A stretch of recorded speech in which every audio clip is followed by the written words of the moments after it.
You're a Mark's band now. That's how it works. I don't know why it says that anymore. It says record in progress. It never does that. Anyway, Yeah, that's fucking with my mind, but fuck it. we have Ned Haweeli with us. He is a drummer, legend from New York City, and you recently became Instagram sensation. Your video, as of recording, is currently at 1.3 million views. Yeah. That is some impressive shit, and that's how I found you. Nice. Thanks for tuning in, man. I'm glad you found me. So tell us where it all began, my friend. Where did it? Do you want to go back to like when I started playing drum set began?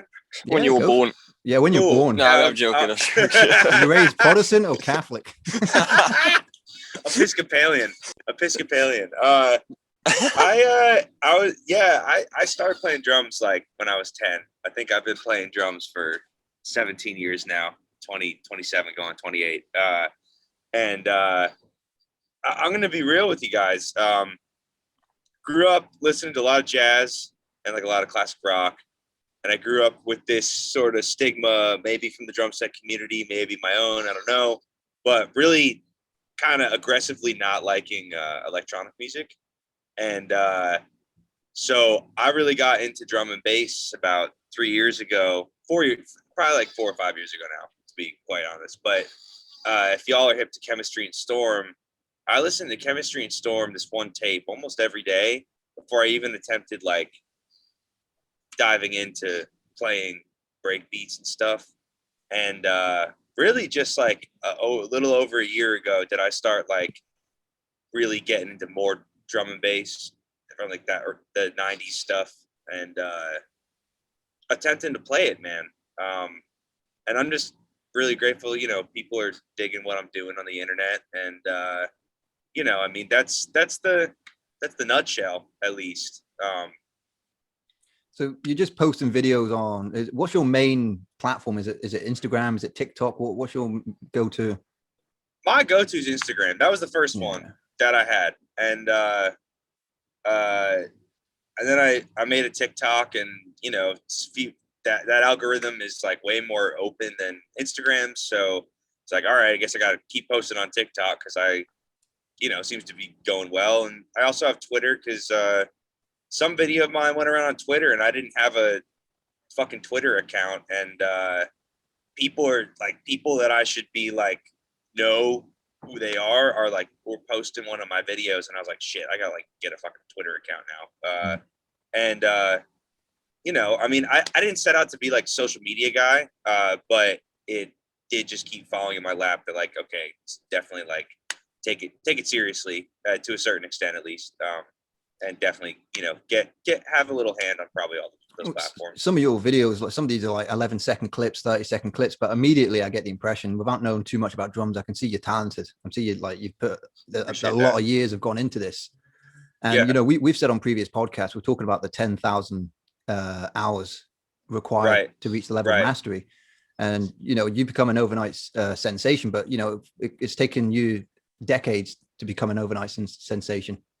Yeah, I think there's a lot of luck and what maybe some magic, something involved, something I don't know about involved in that. I mean, that's what I was going to say. How many videos did you post till that one just went boom?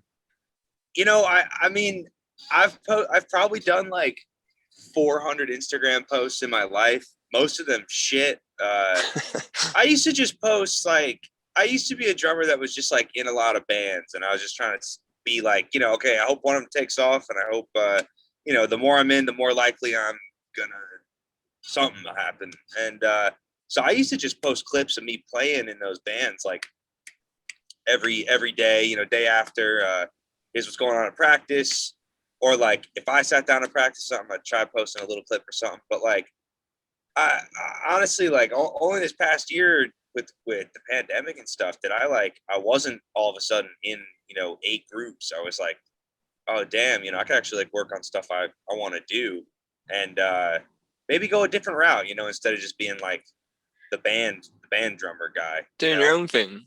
Yeah, exactly. So I mean, I think the internet's a crapshoot, man. I'm extremely grateful for all the love I've gotten on some of my videos where it's just like, man, I don't know.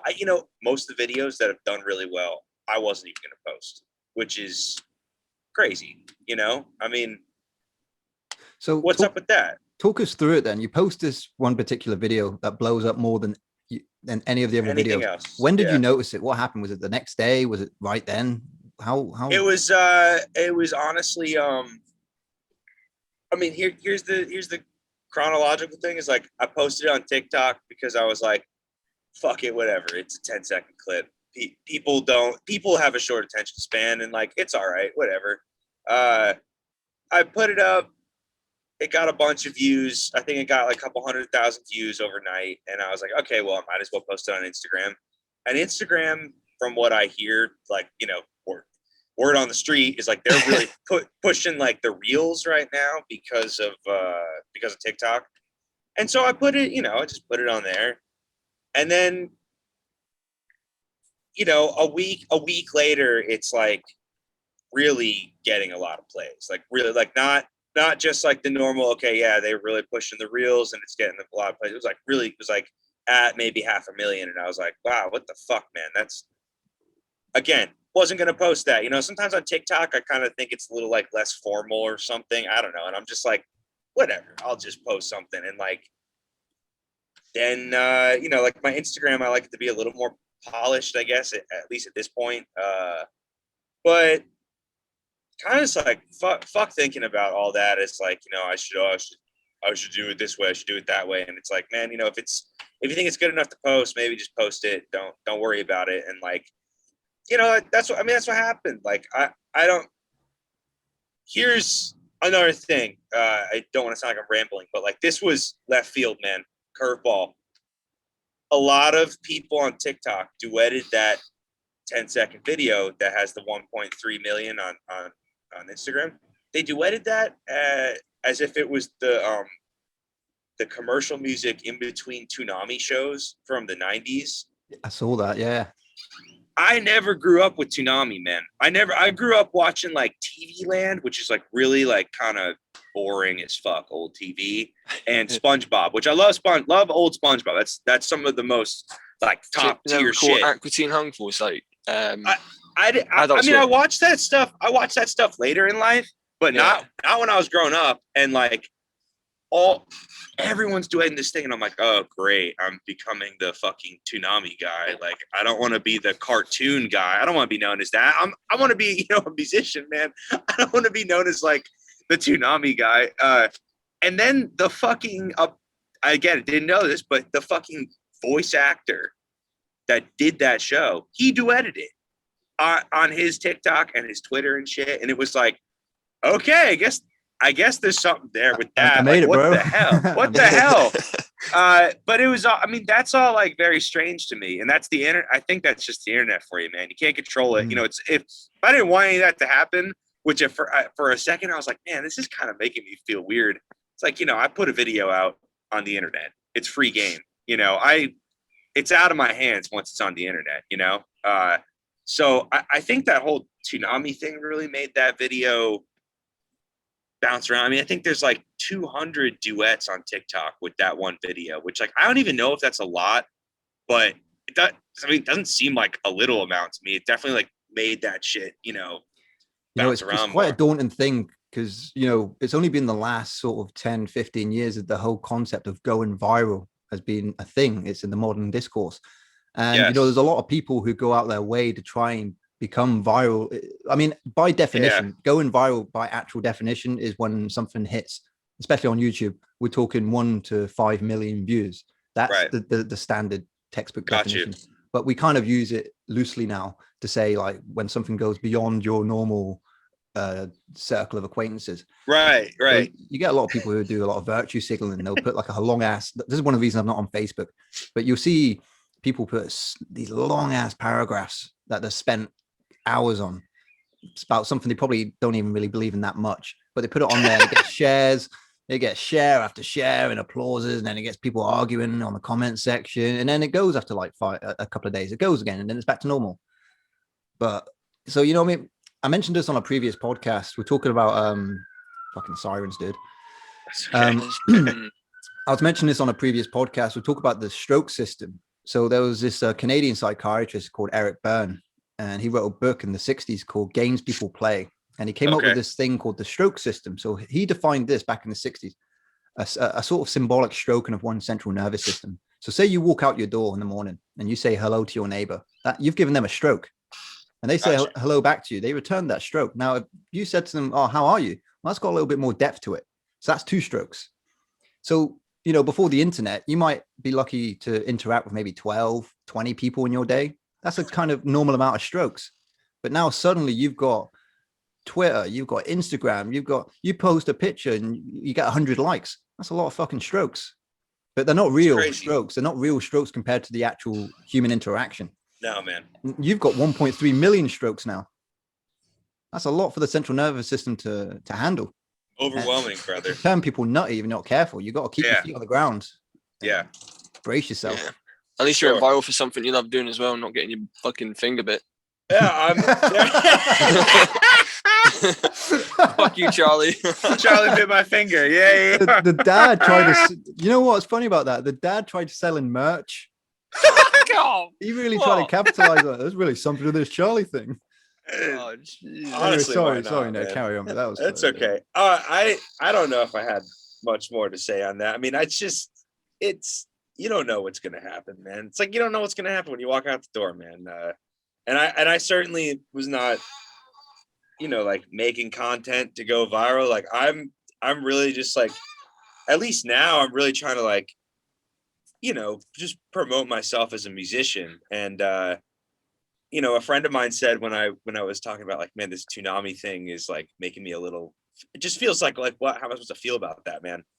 He's like, you know, there's like that line that's like, you know, there's no such thing as bad press or whatever it is. And like, you know, it's true. And it's like, I also think that if I get too out of shape about the Toonami thing, that's just like my pride getting hurt. And it's like, you know, dude, like people like it. So fuck off with your feelings about it, man. Just be cool about it, you know?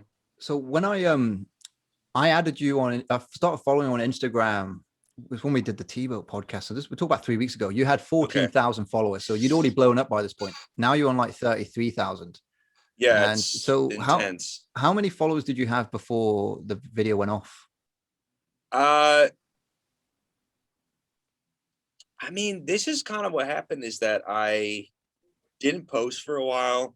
And then I posted, I think 4 or 5 times in a row. And I think most of those were reels.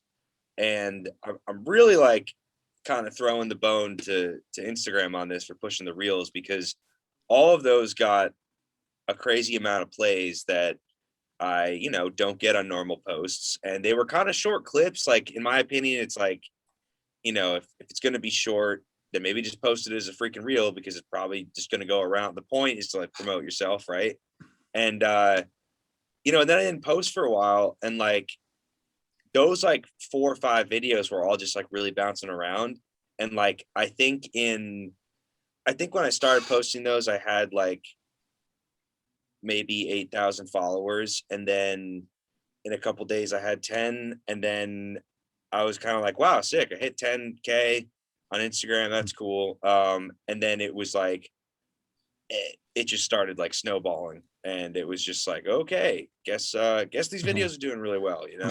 I'm surprised you replied to me, because I couldn't even imagine what one's inbox must be like with that many followers.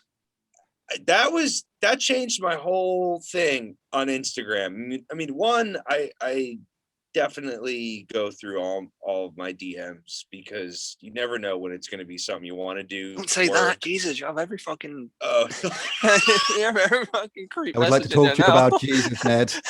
Jesus, Ned. Our Lord and Savior, Ned. Let me rephrase that. It seemed like you're a really great guy. I just had a really good feeling in my heart. I've just seen the podcast, Ned. Apparently you read all your DMs. I want to talk to you about Jehovah. Scientology, Ned. That's rough. Yeah, well, you can edit that part out. You know, we could just make it the I had a good feeling about you, man. Hi, Ned. It's David Miscavige. Apparently you read all your DMs.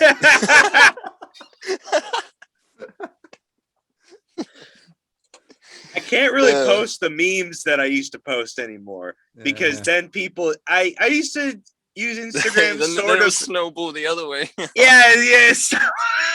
It's true. That's true. They're mainly Sopranos memes, but I don't want to talk to the world about Sopranos. I want to talk to like my friends about Sopranos, and like it's now I got other people trying to do that, and it's like not what I'm about. I don't. It's I use the social media for like more of like I'd like to think business or like art reasons. So that's what's up. That changed. That changed in a week. Whatever, man. And like you said to me last week or the week before that, you're saying like, this has opened so many doors for you now. Like you've got, for the first time in your life, you've got an opportunity to capitalize on this and fast track your career. And right.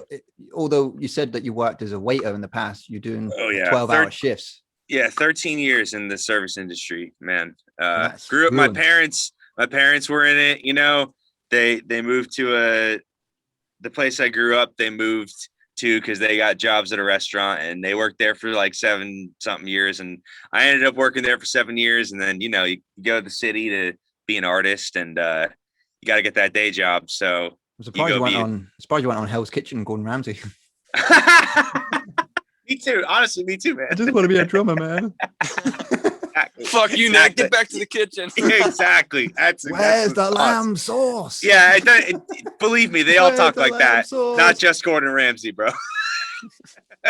They always say, "Oh, when I was in college, they'd say, "Oh, what are you going for?" I go, "Oh, music." I go, "Oh, cool. We'll see you back next summer." I've worked. I've never worked the service industry, but I worked in sports and leisure for a holiday park. Okay. And we're talking 12+ hours a day. And because it's seasonal, as soon as the summer holidays in the UK, our summer holidays start in mid-June and end at the end of August. So it's 6 weeks. And I'm teaching archery, I'm teaching shooting. And my passion is writing. I finished a book after 4 years and I'm going to keep on writing. And, this was the early stages of my writing career. And I remember you get home after a shift like that, you don't want to do the thing you love because you don't want to do anything, dude. Your soul's been sucked, contributing to someone else's, some faceless entity's, net worth. And people say as well, "Oh, it's the thing you love doing, so it's easy." It's like, no, not really. Not after a fucking 12-hour shift, 7 people in a bookmaker's, old men stinking a piss, and that's hard. Yeah. Hard to get into the thing doing you love. When you know what I mean? It's just fucking stupid. Yeah, when you stink and you hate everything in life, and it's the worst. You just want to check out, man. Forget that you're alive. Yeah, because sometimes, if you've got those 3 hours to yourself when you get home, 3 hours of downtime, you probably just want to chill out and watch some YouTube and Toonami, Exactly, Toonami, dude. Exactly, 100%. Charlie bit my finger. Yeah, what I mean? Just watch that on repeat, Buy some merch. Buy some merch, buy some Charlie bit my finger merch. Charlie bit my finger joggers. You know what I mean? But, you just want to wind down because, it's like, I don't want to get too spiritual on it, but we all got this kind of life force in us. And, when you spend so much time in a day pretending to be someone you're not, putting on that face, you got people treating you like a piece of shit and you got to just smile and take it on. That takes away from your energy, takes away from your soul. And that energy is better used for doing the thing that you're meant to be doing, your destiny. And it's hard when you get home, that's what separates, the legends from the posers, the men from the boys, to just keep grinding despite. I mean, dude, even fucking John Coltrane, if y'all like him, I mean, he would go James Bond, dude. Yeah, am I right? John Coltrane? Yeah. No, he's saxophonist. Oh, who the fuck am I on about? Who are you thinking of? Like Robbie Coltrane, my bad. Oh, okay, yeah. No, not him. Not him. But John Coltrane, like legendary jazz saxophonist, wrote some of the probably best music that ever touched human ears. He'd go play shows. This is a full-time musician. Go play shows, and he'd go home and he'd practice for 4 hours because he was that dedicated. I mean, fucked up, man. We all got our quotas, like my quota will be I've got to read 50 pages a day and I've got to write 500 words a day. That's sort of my minimum quota.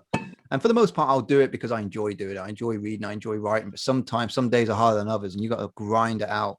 And we were talking about earlier about the pandemic itself, sort of realigning our life destiny. I work as a personal trainer at a gym. Now I'm good at it. I enjoy it. But before the pandemic happened, I was really putting in the overtime hours at the gym, and they were getting 50% of everything.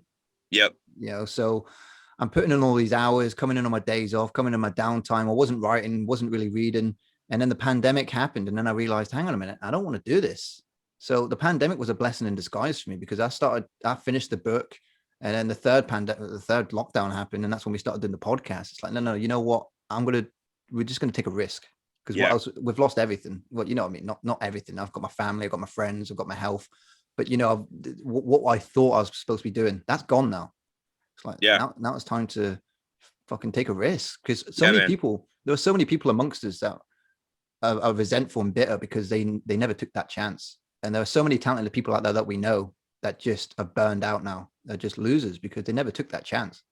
Dude, it's sad. And I mean, I'm not trying to bring a, like, you know, depressing note on like the service industry, but like that's very easy money that, and at 13 years in that business, you know, there's a lot of people that just stayed there, and then all of a sudden, you know, they're not in there even in their 30s anymore. And it's not that against people that do that, but some of those people really wanted to do other stuff, and they make it very clear, and you can see it on their face, man, that like they just burnt out, and like, you know, they never took the risk or whatever it was.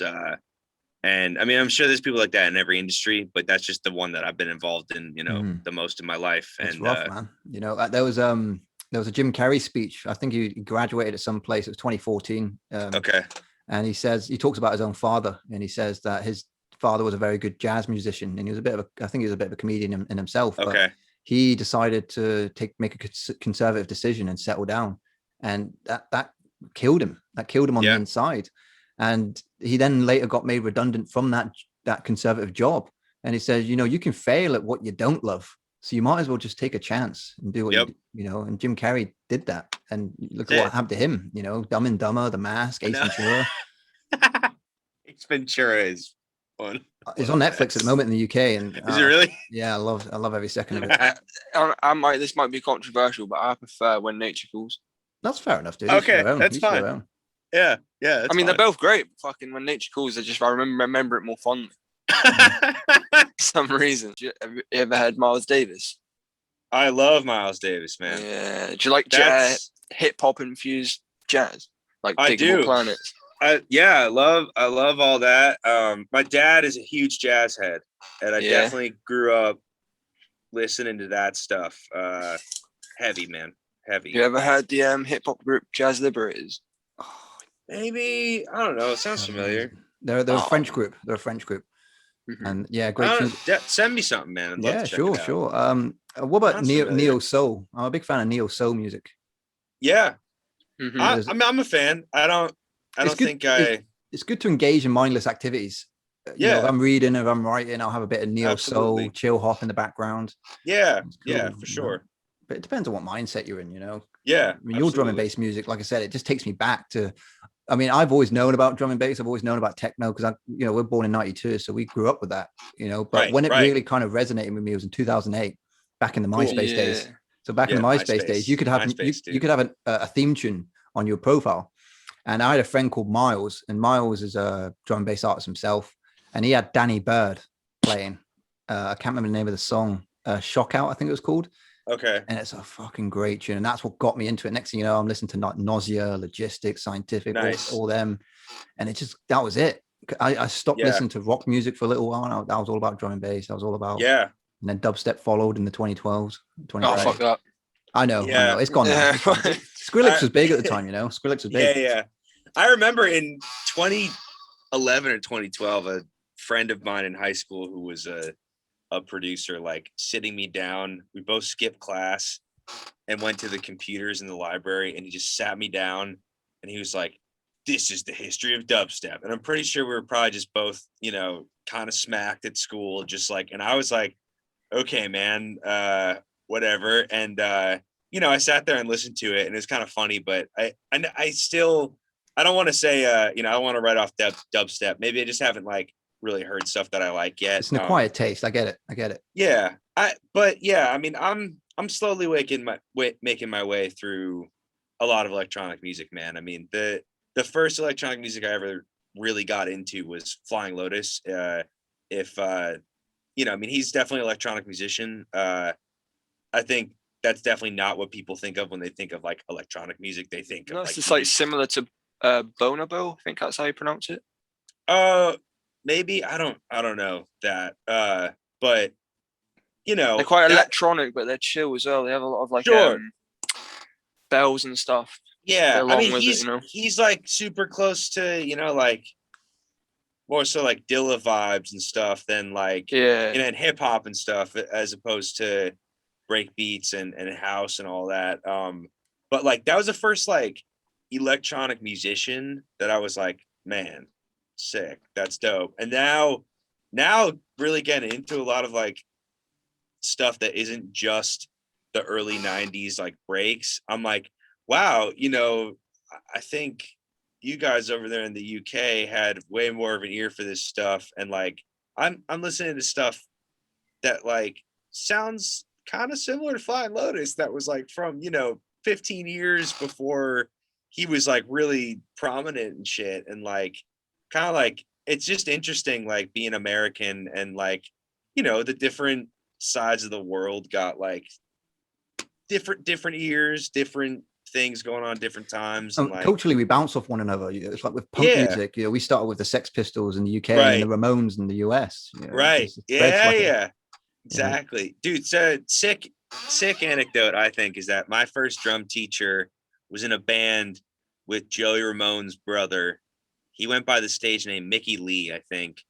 And it was kind of, I don't think they never really took off as a band, but they played like Cafe Wah and like all this shit with the Ramones and Hendrix all back in the fucking 60s and 70s. And like, he's just got super sick stories about the Ramones and stuff. And great guy, basically just a really old punk metal drummer, man. And like, he gave me my first lesson and helped me set up my drums. And that was kind of it, but I'm still very good friends with him today. But he's got some sick stories about Manhattan and stuff in like the 60s. Just sounds insane, but anyway, yeah, we'll have to get him on then. That'll be cool. Yeah, he'd sound safe, man. There's another genre of music that didn't quite catch on that I caught. I was living in Bordeaux in France back in 2017, and I was exposed to Arabic dubstep. Wow, that was awesome. That's dope. I bet. I don't understand Arabic, but just hearing those sort of chants in amongst the dubstep, I was like, wow. Yeah, that was cool. I love that sound, man. Yeah, I could definitely get down with that. It's just something else. Sean was going to say, in case he forgot, like his influence was, you ever played Tony Hawk's Underground? No, didn't grow up with video games either, man. All right, we just cut the podcast. I'm joking. I don't know if they're a band or what, but it's called Mr. Dibs, and it was a proper like banging drum and bass tune. Okay, that's what started me into fucking all that shit. Well, it's funny, man, because I actually so many people also be commenting on my videos like video game reference this, Need for Speed that, Tony Hawk this, and I don't get the references at all, man, because I didn't grow up. But I wrote the song down. It's called Skin Therapy by Mr. Dibs. Check it out. Okay, I'll definitely check that out. Yeah, because like Tony Hawk, right? Ollie the Magic Bum. So every town's got its own Ollie the Magic Bum. Every town has one. Right. Just walk around with a big rucksack. Hey, what up? And but what Tony but he Hawk, was harmless. He was harmless. Yeah, for all the parents that are going to be worried that we used to hang around with homeless people when we were 16. This guy was harmless, Yeah, this dude just wanted me to be his pen pal. Like he didn't. I mean, he was harmless. He's like, so Tony Hawk was great because it really influenced a lot of our music. Because they would have soundtracks on it, and it would have like a Papa Roach back in the day, but then it started becoming, and then a hip hop, and with every installment of the game, there'd be more and more. And then Tony Hawk kind of died. It came back a little bit, but it died in 2007 because then EA bought a game out called Skate, and it was just next level. Got you. Yeah. Tony Hawk's passed. But it was a massive influence on our music. Nice. So that's cool, man. Yeah, that's cool. I was the same as you, Dan. I kind of like moved on to like when it was 2012ish, went on to like New Tone and Logistics and comics and that, all British like. That's it. And then atmospheric sounds, like that's where it hits relevant to me. That's why your music was so prominent in my fucking eardrums when I heard it the first time. It was just cool. Yes, man. That's cool, man. And you know, I can't quite describe it. I'm sure there's a terminology for it, but that each individual must have a type of sound wave that we respond to. It must be some sort of biological thing. It must go way back. That there's a sort of call. Like you look at pigeons, you look at animals. They have a calling, don't they? A sound that they don't have to go to school and shit. They just know that sound. It's like an innate thing. For example, like some people can sit there and listen to Mozart and shit and chill. That just sounds like to me. Do you know what's funny? I can listen to heavy metal and that's like fucking da da da to me. Like, you know? Yeah. Like I fucking love it. That's chill to me. But other people are just like, turn that shit off, mate. Do you like Meshuggah? Yes. That's my favorite band, man. That's my favorite band. That's my favorite band's guitarist's favorite band. Nice, cool. Deftones. Who's that? Got you. Yeah, that's like that band. That's my favorite. They wrap it all up for me, man. Honestly, just the chugs and the man. Yeah, I don't play metal drums, man. But I don't even really play. I kind of realized the guy we're gonna get on the podcast before, he's a metal drummer. Really? Which is crazy. Yeah, it'd be cool to fucking introduce you, man. I'd love to, man. Yeah, I'd love that, man. Definitely link me with him. I love a lot of metal, but I don't play metal drums. But Meshuggah has like always been kind of just some of the top music for me. I've transcribed some of those drum parts and like kind of there's a lot of similarities between like heavy drumming and drum and bass. Like some of the riff and I really think there is 100%.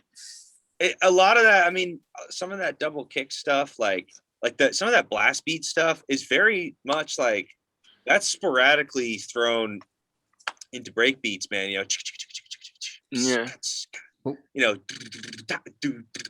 it's like I see a similarity there. It's very different intentions, man. And like people could probably argue that up the block for fucking days that they're not the same. But I vibe with both, you know. We all have that thing in common though, don't we? It doesn't matter what your taste in music is. We all have that thing in the common ground where we all respond to that momentum. You know, it's like there's the string theory. We're going all the way down to like, you know, fucking I can't even, what was it? Not physics, it's chemistry. Like we're talking quantum realm. I don't know. Well, the string theory. Sorry, I'm losing my words. The string theory. We're saying like everything is all just moving, and it's like that's why we music. Everything's just man. I'm not articulating very well. I don't know what happened there. No, it's okay. But that's what's up. I mean, it doesn't matter what it is. Yeah, I'll tell you what. There was this thing that I saw on Instagram that really made me laugh. So it was talking about like Beethoven, like people who were going to see him for the first time, and it's like now here comes some unreleased shit, and then the whole crowd goes wild. I think, oh yeah, that did happen. There was a time where that was some unreleased shit that had just come out. So yeah. By the way, I had a question. We already asked this to Jake way back. We were saying about how every single discipline has its kind of magnus opus of tricks of things that can be done. So with what you do, what is the sort of top tier difficult thing that just takes hours and hours and hours of things to perfect? Oh God, I don't know, man. That's such a. I'm sorry about that. No, it's okay. You get, it's like, it's just interesting because you get 10 different musicians or drummers ask that same question. They're probably all going to say something different. And like, I right now for me, man, what I'm trying to spend time on is like playing a lot looser, like physically. I don't really mean like feel wise behind the beat kind of thing. I mean like really like just easing up and relaxing when I'm playing. And like, dude, I'm 27 years old, which is pretty young, but like I've been alive for 27 years. So I got 27 years of emotions in my body, man, that like, it's not all good. And like, when I started playing drums, it's like get the yayas out kind of thing, be angry. And like, I think a lot of drummers, not just me, but like, I sit down to play and I'm like, all right, I gotta like, shoulders don't gotta be up here. And like, I don't know if that's like really the answer you're looking for, but like that's gonna take some time to be able to sit down and just be like loose and calm. That's a good answer, though. It doesn't necessarily have to be something technical, but just that state of contentness in doing what you're doing, being in the moment. Time, man. It's a Buddhist thing. It's like being in the now, because we're so busy. I remember seeing this quote that was amazing, saying people who live in the past are depressed, and those who live in the future are anxious. Yeah, dude. I mean, that's features anxiety. It's and when you're doing the drums, whenever doing the podcast, wherever we're doing writing, we're in this moment. We're in this present moment. Everything outside of your studio, everything outside the room, that doesn't exist. It doesn't, man. You're in this. You're in this separate realm. Yeah, and further on that question, I guess, is like, I think just like always trying to make stuff feel better in a musical way is like, I think that's a lifelong never rest on your laurels. I mean, you mentioned earlier on, you're saying that you're kind of critical on yourself when it came to what shall I put on Instagram, what shall I put on my social media, and I think that's a very important thing to have. Some of the greatest artists out there are their own worst critics, because my dad said to me, if you think you've nailed it, you've failed it. That's it. We're constantly like, I'll say to myself in my writing, oh no, it's not good enough, because the pendulum has to swing both ways. Sometimes you're just feeling on top of the world, you're feeling good, you're feeling adequate, and then maybe a couple of weeks later you feel like a piece of shit, irrespective of having 1.3 million views on Instagram. That don't mean shit, because you still feel like shit. It doesn't, man. It doesn't. And I mean, the other thing is, like, I didn't set out to like want to be a social media person. There are musicians, people that want to just go do that, and that's fine. That's their path, whatever they want to do. But like, I realized something that happened for me with all this stuff blowing up is that I thought I'd have a fully sustained career by the time I had this much of a following on social media. So I don't yet, really. And I'm kind of just like, okay, what do I got to do next to like make that happen? Because like it's not just like, the goal wasn't to get X amount of followers. The goal was like, let's try and make a career out of this, promote yourself, and just put like your art out there too. That's how it happens though. People are going to discover you more now, right? And that's fucking, we're on the other fucking side of the world and we found it. Right. That's pretty cool. Yeah. It's wild, man. Yeah. And I can't wait. I know you're saying that you're getting things together now, because I remember the first question I ever asked you. Well, I mean, first of all, saying like, that clip was amazing. But then I asked, is there anything on Spotify? Is there anything on? Right. Because immediately I was like, I want to listen to an hour of this. I want to listen to 2 hours of this. Yeah. When I looked up your tracks on Bandcamp, and they're all like, it's all drum loops, man. It's not. Yeah, it's not. None of it's songs. None of it's songs. It's all loops that you can buy the loop, or just see. That's going to get people pumped. They're going to want. That's what's going to build up the anticipation now. I think now you've got all the followers and shit coming in. It's like they're going to want you to release an album. And that's where the hype's going to come. I am definitely making small strides to doing that at the moment. You can't rush fucking perfection, right? No, you can't. Yeah. Think you nailed it, you failed it, bro. Exactly. Yeah. It's interesting, like, also then putting music out in the world, man, because it's not just some post, and it's like it's wild. It's wild, man. I'd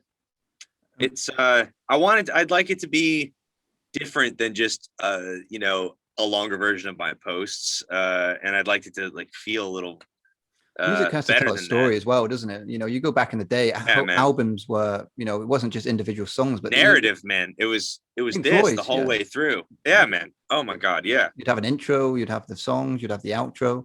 But we're stepping into uncharted territory now because of where technology's at and because of what the pandemic's done. There's this term that I've used before called prosumer. So a prosumer is when a consumer becomes and producer become the same thing. So you don't need a record dealer. You don't need. You've got it all yourself. You've already got the studio. You've already got the kit. You've already got the talent. You don't have to answer for no one. Right. That's interesting. Yeah. That's it really. All right. This was big maybe a year ago. Topic of discussion, at least in my realm of musician people that I was following and whatnot on social media, is that people were like, yo, the royalties for Spotify and streaming services suck. We don't get paid. Very valid, extremely valid. Still, I definitely stand by that. But one crazy thing about today is that it is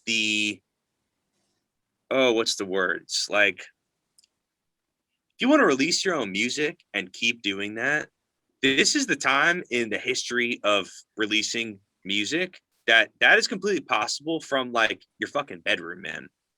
You could get Ableton Lite, you could get a free version of Ableton with your little 2-input Focusrite, and like you can make music off that and release it, and like you could just keep doing that, and like it's really wild. Like, you can't just like hope that you're just going to get streaming money. You can't. Unfortunately, you can't. I wish it was like, I wish it was the 70s where like I could just be a session drummer and that just be cap, man. That's just it. It's like, there's my career. I can't just be a session drummer. I mean, I'd still love to do that, but like I gotta, record myself, release loops. I gotta try and teach lessons, do sessions for people. I gotta try and have my hand in like everything. I mean, I think everyone does. And like, it's kind of wild that like the opportunity to like kind of grab a bunch of different stuff and like produce a lot of material and put it out is 100% in your control in this day and age. It just like, it doesn't mean you're gonna, I guess, with streams and stuff, it's really tough to be like a millionaire or something off just like getting streaming money. That's it. But that's just a result of your hard efforts, because people that go into it thinking, oh, I'm in it for the money, they're most likely going to fail. Because they're the ones that are going to fail, because go work on Wall Street. Yeah, you got to do, you got to be prepared to fail 1,000 times before you succeed once. And it's like with my writing, I decided a couple of weeks ago that I'm self-publishing. Dude, you got to. I'm self-publishing because I don't care about the money. I just want to have a book that people can buy. Well, that's what's up, man. That's what's up. And you can do that. That's what's fucking crazy. You don't need to go through XYZ publishing companies. I don't know how it works with books, but like, I don't need to go through a fucking label to go release music today. No one does. That's what it's wild. It's just like prosumer revolution. That's it. Exactly. And I'm going to loop back to, you were saying the 10,000 hour thing, right at the beginning. Like, I heard it my whole life, to be a master of something, you got to put in the 10,000 hours and whatnot. And like, 10,000 hours is sick. I think like, honestly, you just got to like never stop. And like, I think you got to at least, I think you got to put at least another 10,000 hours into it. I mean, cause I'm going to tell you what, man, I grew up thinking I was a jazz drummer, and I definitely put, I don't know if it was 10,000 hours, but I put a lot of time into practicing and stuff. 10 years after playing drums, telling people I was a jazz drummer, I started taking lessons with this really awesome New York jazz drummer. His name's Dan Weiss. Very, very, very like legendary teacher, man. I started taking lessons with him. The first thing I asked him was like, yeah, I want to get better at my like fast swing. He's like, why don't you play some of it for me? Okay, cool. Played some of it, and like still have this on recording. One, it's definitely more in the breakbeat sort of vibe than fast swing. And he just goes, nice, that sounded really good, man. Actually, I think none of that really was fast swing. It's all very influenced by fast swing, but you might want to, we're going to do some exercises that is actually fast swing. And that's really like not what that is. That sounds great, but that's not what fast swing is. And a few months with him, I just started realizing like, dude, I am not a jazz drummer. Did I just spend that, 10,000 hours on jazz drumming and whatnot? And like, to realize like, I'm not even like close to like what that is. And also realizing like, I don't even think I want to go down that road. So that's fine, man. It's not wasted though. Those 10,000 hours were never wasted, because you still, you learn a lot. I use this term with my own writing. So say, for example, I'm writing up a chapter, and that chapter is dog shit. And I know it's dog shit. I got to scrap it. There's this term I use called reusing the assets, whether it be a scenario or a character. I'm still going to take them, because I'm like, well, I like that little bit there, and I like this little bit here. So how am I going to reuse those assets and make it into a new thing? It was never wasted. I just had to find out that wasn't, it's like going through a maze. you know, by the end of it, you figured out the whole maze. You know it inside and out. So it doesn't matter if that side of the maze was a dead end. At least I know it's a dead end. Exactly. You know, I also share this other thing, man, that this drummer I really respect, who I was hanging out with, he said this awesome thing, man. And he was talking about in the context of like, if you drop a stick or something during a show or you fuck up, whatever. He's like, have you ever watched a movie or read a book or, you know, experienced some sort of narrative story that like, you know, it's kind of boring when the main character just like only does great and that's it. Like it's always like, how are they going to rebound and how well do they rebound? And it's like, damn, like there's a term for that. They call it a Mary Sue.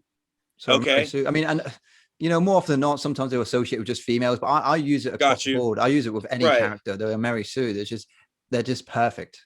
There's no faults. There's no arc. You know, I mean, you can have characters. You can have characters without an arc, and it still works. Right. I'll give you an example. All right. Sorry to interrupt, but that's why Die Hard's my favorite movie. He's not a Mary Sue. He's flawed throughout that fucking film. No, but you can't even tell the guy who's pretending to be not Hans Gruber is Hans Gruber when he's like doing the English accent. He's like, "Oh, I'm so scared." He's like, "Oh," he gives him a gun. He's like, "I'll help you." He doesn't even realize it's him. You can have characters like a motherfucker. You can have characters without an arc that work. Like a very famous example of a character with no arc is Back to the Future. Marty McFly is the same person at the beginning of the movie as he is at the end of the movie. I'm not a Back to the Future fan. I'm sorry. All right, cut recording. Yeah, cut it, dude. You fucked it, Ned. You don't play video games. You don't play. What the fuck do you like, Ned? No, I'm joking, dude. But yeah, I'm just going to give his favorite movie at the end. He's going to say Bambi, and you know. Bambi doesn't have an arc. And his mum fucking. He's still a deer by the end of it. Yes. No, but what I'm saying is, but yeah, these Mary Sue characters. You know, one film that I really, not so much the film, but the book that I really dislike the most is Ready Player One. I don't know if you've ever heard of it. Okay. I mean, I've heard of the movie. That's it. The book's similar. It's like it's this constant pulp culture of references of the 80s. It's like an 80s little homage of everything. And the character's like, oh, good thing there's a Pac-Man machine. Good thing I played Pac-Man last year. You know, and he's always got a solution every time. And it's like, you can't relate to that because we're all flawed. Like, you know, Bruce Willis in Die Hard, he's flawed, you know, but he just uses his spur of the moment. Flawed. He's a piece of shit until the end of the film. You're like, oh, I feel bad for him now. Yeah, that's great. It's great characterization. But yeah, we're all flawed, and that's who we are. We're human, and we're a work in progress until the day we die. Because you know the skills that you have, you know, without sounding too morbid, but you're not gonna have those skills forever. You live to be 90. Chances are, by the time you're 90, you're not gonna be able to drum. No, man. We only have it for this little small. We only have this golden age for, you know, the golden age of our lives, and you know it doesn't last forever. And we try and cling to it. And it's like, no, you know, embrace the now. I'm here now. Embrace the now. I'm doing. You know, I've got the skills. I've got the talent. I'm in this moment. Video's doing well. People know who I am. Fuck it. Let's just see where it goes because we all end up in the same place. Doesn't matter who you are. I know. Mm-hmm. And you're dead a long time, man. So it's, you know, you're dead, like George Carlin says, you're dead a lot longer than you are alive. Yeah, exactly. You don't live forever, but you're dead forever. Yeah. Who knows? Yeah. Well, you know, we're gonna go deep, dude. You know, I'm a believer in I love the idea of the time loop theory. You know, like we either live different lifetimes or we, you know, I like the film Groundhog Day. You ever seen Groundhog Day? Oh yeah, I love that movie. Maybe like, you know, sometimes that's like a Buddhist philosophy of purgatory. Their version of purgatory is like living the same life over and over again. So here you are, Ned. Like the reason why Ned's so good at what he does is because he's done this like 300 times already. Oh man, maybe. he's like Phil Connors on the piano, just like, this is your first time? Oh yeah, my dad was a piano mover. Yeah. Is that not a plot hole? Plot hole though, how they, I don't know, maybe they do the same thing every time but he doesn't. I don't know. I don't know. No. Explain it to me. I'm gonna break it down for you. Come on, hit me. So when he wakes up every time, same thing, but he starts remembering more and more as he goes along. So when he wakes up, all those people recognize him, no? No. Is it their first time as well? It's their first time, but he remembers everything that happened before. So why don't they? Well, that's just, dude, don't fucking question it. See? Now I was explaining it. No, because it's all about him. It's not about them. It's him. Yeah, but that's shitty on the fucking... It just changes the story, dude. Just fucks them out with you. You're ruining my thing. Nah, I'm joking, dude. I love Groundhog Day. I'm just saying. All right, so Ned, it's been bugging me. It's getting towards the end now, so we just want to ask you real quickly, like, what is your favorite movie of all time? My favorite movie of all time? Damn. All TV show. All TV show. Oh, TV shows, The Sopranos. That's easy. That's very easy. Yeah. Very easy. It's The Sopranos. I've seen it 10 times. I have a Sopranos tattoo. It's Tony's tiger tattoo. I'm very, nice. All in with Sopranos, man. Fair enough. I'm like that with Lost. I'm nice. all in with that show, man. Never seen Lost. Maybe I'll give it a shot someday. I highly recommend just watching it start to finish. Don't even question it. Just do it. Okay, don't even question it, brother. Love that. Blind faith. That's it. That's all you need. And I've never seen Lost, but at some point this year, Sean and I are going to do a react. So my first time reacting. So that's going to get some hits. First time reacting to Lost. It sounds great. Yeah. Yeah. You know what's funny though? You get these content creators out there that it's quite big at the moment on YouTube. It's the first time reacting to such and such a movie, right? Oh, dude, or music too, man. That shit's crazy. It's big at the moment, but you can tell that people are lying about first time watching Forrest Gump. Like, who hasn't seen Forrest Gump? Dude, my friend actually hasn't seen Forrest Gump. Has he done a reaction video on it? No, maybe I should make him do that. He would love that. He's actually never seen it. It's like blows my mind. I've seen that movie a million times, but it blows my mind that he hasn't. When I was like, I was inspired by Forrest Gump. I was like 6 years old, and I'd watch it every day, eat my dinner, and then just go running everywhere. I just run everywhere. What else are you gonna do, man? It's inspiring stuff. I'd go running on a full stomach. There was no stopping me. I mean, when you're 7, you can do anything when you're 7. I didn't need to warm up or nothing, man. I'd be straight out the door. Yeah, man. Your limbs are flexible when you're that age, aren't they? You don't realize. Dude, I don't even run for the bus. There's loads of times I should have fucking snapped my neck or something on my back, but no, I was fine. I fell back. I felt like I jumped off a porch into a bush, fell back onto a chair that was in the garden. My back should have snapped in half, but I was fine. I mean, I have back problems now, but dude, I was fine. I was fine then. I fell off a bouncy castle and landed on my back, and I was just a little bit winded. But I should have died. Nice. That was some Final Destination shit right there, man. Nice. I was just clinging onto it, and I was like, I don't know why, I just kept shuffling back like that. It was a good idea, and then and then bang. That was all good, dude. Do you remember playing hide and seek with your buddies? And I remember finding my mate, and he was standing on this tree bouncing up and down, and he was like, come on then, come chase me. So I ran over. He jumps off this tree, and this tree has like a sharp bit on it, and like goes bang straight into my eyebrow there. Just misses my eye. I could have been blind like my whole life. Well, in one eye, not both eyes, but I saw a thing on Instagram where it was saying that old school refrigerators back in the day, they couldn't be open from the inside. They could only be open from the outside. So kids would die going playing hide and seek, going inside these refrigerators, especially if they've been abandoned. And kids would die. So they had to change it into a magnet. And someone put a comment saying, well, at least they died a winner. That reminds me when my brother was hiding in the tumble dryer one day. I knew he was hiding in there, so I thought, fuck it, I'm turning it on. And all you could hear was like, ah, ah. And my mum come running down the stairs like, what the fuck are you doing? He could have died, man. By the way, real quickly, I just want to put some sad news out there that I before we start recording, I saw that the Kevin Clark, who played Freddie Jones in School of Rock, passed away, age 32. Damn, really? The drummer? Yeah, he passed away. Yeah, I saw it on Instagram. I only mentioned it because it's kind of relevant. You played R.I.P. Wow, that's sad, man. I saw that last week. That film. I thought, great movie. Yeah. Jack Black was already popular by this point. He'd done Shallow Hal and all that, but he just blew up. And I think Sean's camera's died. Oh no, you good? I'm good. Yeah, your battery's going to die soon, so we'll wrap up. But yeah, Jack Black's career just blew up after. And School of Rock's an amazing film. It is. I love it, man. Yeah, I love it. Still greatest day, man. It doesn't not age. Doesn't this? No, it's timeless. It's timeless. Yeah, that's it. That's the word. Very relatable as a kid and an adult, man. It's sick. So before we wrap up, now, any plugs you want to put out there? Anything you want to get a shout out for? Because New York's opened up now, isn't it? It is, man. I don't know, man. I think one of these bands. Just check this man out. Instagram, Twitter. Yeah. It's all Ned Drums 123 everywhere. TikTok, original. Insta, That's original Twitter. as fuck. It was my AOL Instant Messenger. Yeah, that's what I was thinking. Yeah, it was in like 5th grade, man. That's what it was. Legendary. That's it. I'm in a band. I'm in a band called Huck. You can find him Huck_NYC, and I think H-U-K. in the fall HUCK_NYC.